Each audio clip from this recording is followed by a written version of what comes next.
आकाशवाणी गोरखपुर से प्रादेशिक समाचार।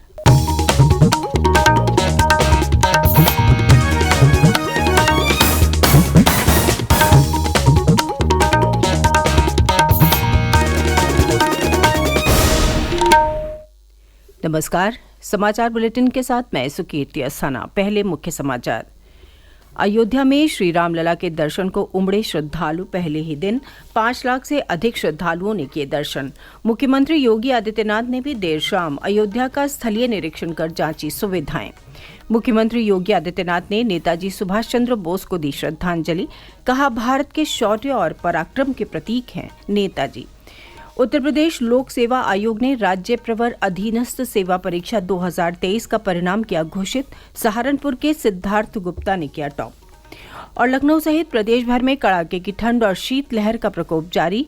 मौसम विभाग ने मथुरा, आगरा, अलीगढ़ और कन्नौज सहित 16 जनपदों के लिए जारी किया रेड अलर्ट। और अब समाचार विस्तार से। अयोध्या में श्री रामलला के बहुप्रतीक्षित प्राण प्रतिष्ठा समारोह के बाद भगवान राम के नवनिर्मित मंदिर को कल से श्रद्धालुओं के लिए खोल दिया गया है। पहले दिन तकरीबन 5 लाख से अधिक श्रद्धालुओं ने प्रभु श्री राम के दर्शन कर मंगल कामना की। हमारे संवाददाता की रिपोर्ट।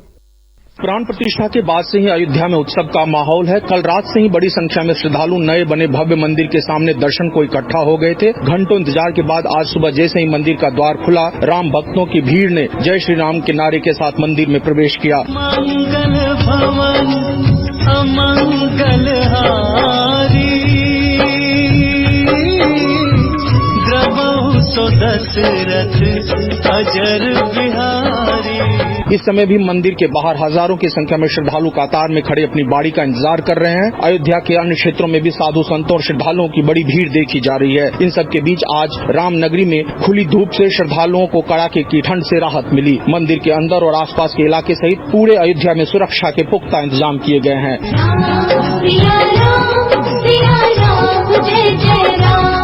सुशील चंद्र तिवारी के साथ दिवाकर, आकाशवाणी समाचार, अयोध्या।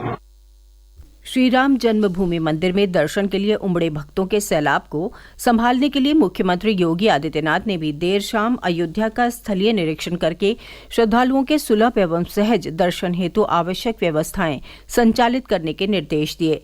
इसके पूर्व प्रमुख सचिव गृह संजय प्रसाद सहित अन्य अधिकारी अयोध्या में डटे हुए हैं। प्रशासन के मुताबिक कल अपराह्न 3 बजे लगभग 3 लाख श्रद्धालुओं ने श्री रामलला के दर्शन कर लिए हैं। श्रद्धालुओं की भीड़ को संभालने के लिए पुलिस के अलावा पीएसी और सीआरपीएफ को भी लगाया गया है। इस बीच लखनऊ जोन के अपर पुलिस महानिदेशक पीयूष मौर्य ने राम भक्तों से अपील की है कि धैर्य बनाकर रखें। एडीजी ने बताया कि श्री रामलला के दर्शन के लिए कई राज्यों से भक्त आ रहे हैं। सभी को दर्शन कराए जा रहे हैं। सभी भक्त पुलिस का सहयोग करें। सुरक्षा के लिए एटीएस और आरएएफ कमांडो मंदिर परिसर में तैनात हैं। राष्ट्र नायक नेताजी सुभाष चंद्र बोस की जयंती कल प्रदेश भर में मनाई गई, जहां विभिन्न शैक्षणिक, राजनैतिक और छात्र संगठनों ने अलग अलग कार्यक्रमों का आयोजन करके उन्हें श्रद्धांजलि अर्पित की।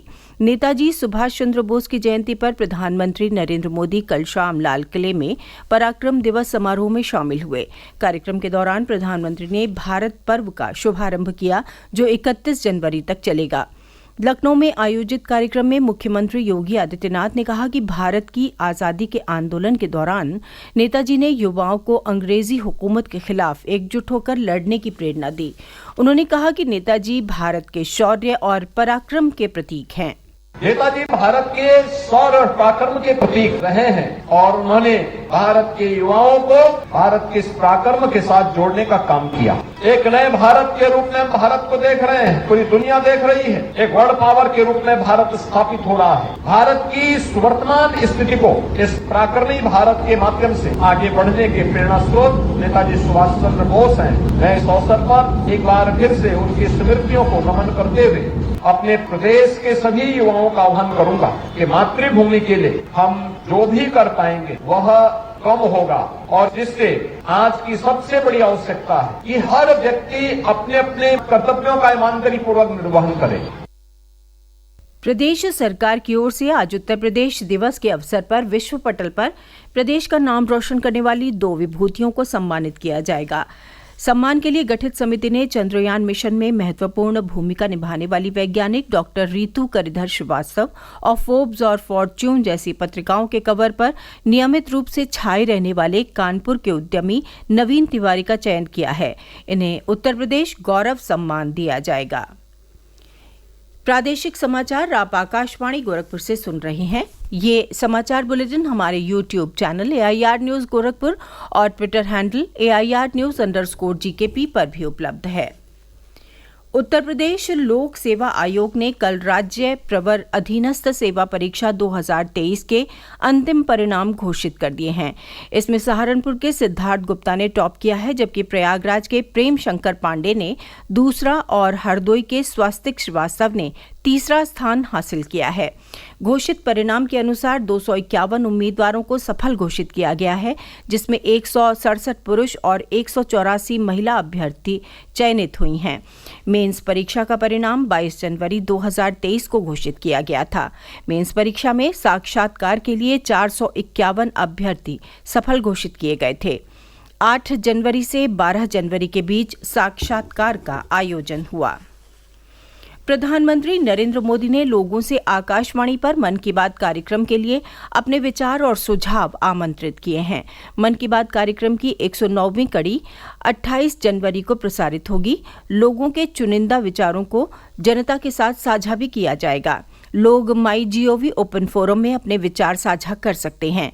वो टोल फ्री नंबर 1800-117800 पर भी डायल करके अपना संदेश हिंदी या अंग्रेजी में रिकॉर्ड कर सकते हैं।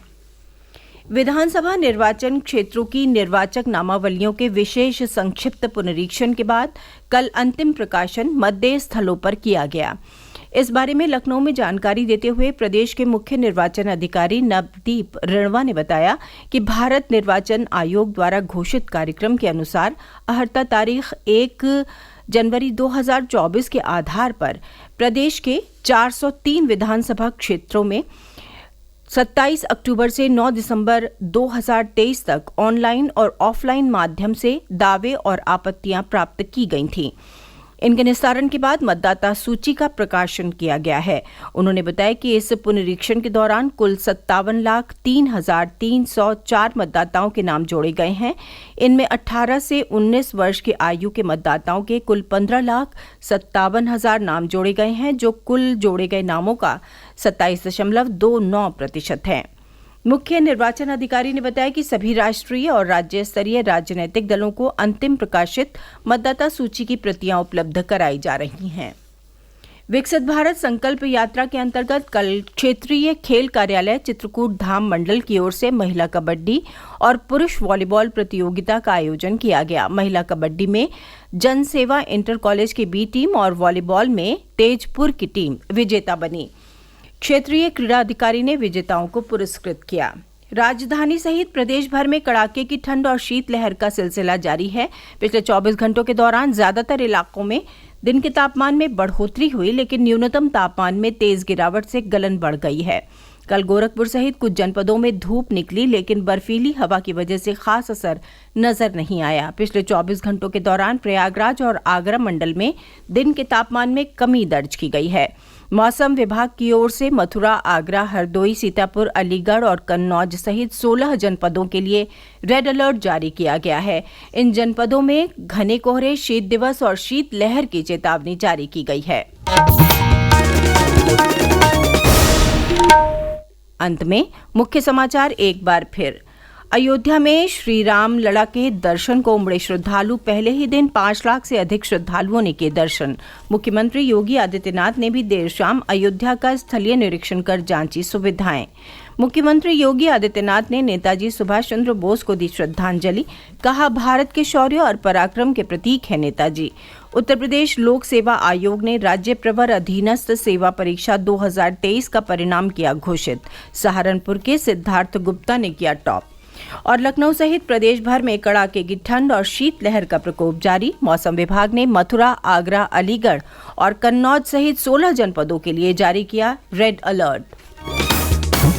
इसके साथ ही समाचार बुलेटिन समाप्त हुआ। नमस्कार।